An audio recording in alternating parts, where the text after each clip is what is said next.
गुरु साहब हमेशा कहते थे कि मेरे सामने तू बैठ बैठ, तो मैं कुछ तुझ पे दृष्टिपात कर सकूं कि तेरे संस्कार जले।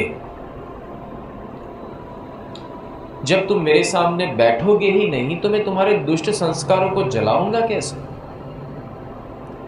तो उन जो दुष्ट बीज है, मन के जो दुष्ट बीज है, उनको जलाना आवश्यक है, क्योंकि जब तक ये बीज तुम्हारे अंदर रहेंगे उसकी गांठों में से नए गलत पौधे उगते ही रहेंगे। जैसे आपके जंगली घास जो होता है, अगर आपके खेत में लग गया है तो आप इसको कितना भी निकालो वो उगते ही रहेंगे, मल्टीपल होते रहेंगे।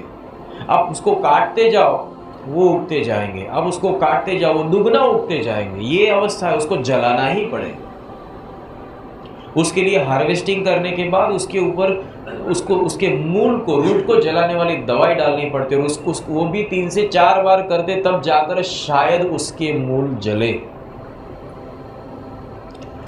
ये एक सामान्य मन और काल द्वारा रचित जो गांठें हैं, वो गांठें इतनी प्रबल है, जिसकी बात मैं घास से कर रहा हूँ कि घास की अगर इतनी गांठें इतनी प्रबल है तो आप सोचो कि मन की गांठें और दुर्गुणों की गांठें कैसी होगी, उसकी स्पीड कैसी होगी, कितनी तीव्रता होगी। आप देखना कभी तालाब के अंदर कुछ पौधे ऐसे होते हैं जो जंगली पौधे होते हैं, पूरे तालाब को पी जाते हैं। आपने कभी देखा होगा बड़े बड़े पत्ते वाले जो पौधे लगते हैं, वो अगर तालाब में चले गए तो पूरे तालाब को सुखा कर रख देते हैं। वो खुद तो सूख जाते हैं क्योंकि उनकी उत्पत्ति ही विनाश होने के लिए रही है। उन पौधों की उत्पत्ति किसके लिए हुई? विनाश हो, वो तो खुद विनाश होने वाले ही है, क्योंकि उस पौधों की प्रकृति क्या है?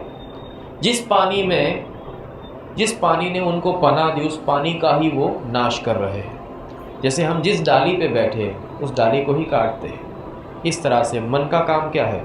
जिस आत्मा द्वारा वो जीवित है उस आत्मा को का ही वो दमन करता है। इसलिए पहले तो तुम्हें आत्म उद्धार करना पड़ेगा। जो आत्मा का उद्धार कर सके उसको ही परमात्मा का साक्षात्कार हो सके। आत्मा का उद्धार मतलब तेरे मन की जेल से तेरी आत्मा को छुड़ा। तुम्हारे अंदर मन है और हर एक व्यक्ति मन और मन की विचारधाराओं की बहुत दिल से, चयन से रक्षा करता है। तुम तुम्हारे शत्रु को ही रक्षित कर रहे हो। शत्रु की रक्षा करते हैं क्या? वो आगे मिलेगा तो आगे से मारेगा, और तुम उसकी रक्षा करोगे तो तुमको पीछे से छुरा भोंक देगा।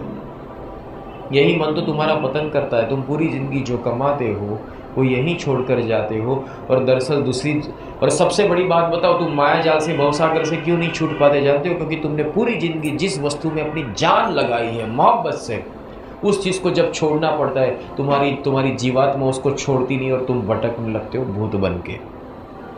और वही तुम्हारे इच्छाएं, प्रबल वासनाएं पुनर्जन्म का कारण बनती है, और इसी के कारण तुम मुक्त नहीं हो पाते। निर्मोही बनना सीखो, निस्पृही बनना सीखो। इसीलिए जीते जी ही सब कुछ छोड़ना सीखना पड़े, जिंदा मरना सीख। ये बात सुनने में बहुत अच्छी लगती है, पर अगर कुछ छूट जाता है तुम दुखी हो जाते हो, कुछ छूट जाता है तुम व्यथित हो जाते हो, कुछ छूट जाता है तुम शोक मग्न हो जाते हो, कुछ टूट जाता है तुम व्यथित हो जाते हो। और यही तो मन है। जब ये अवस्था आती है तब सोचो कि मन किस तरह से तुम्हारे अंदर घर करके बैठा है।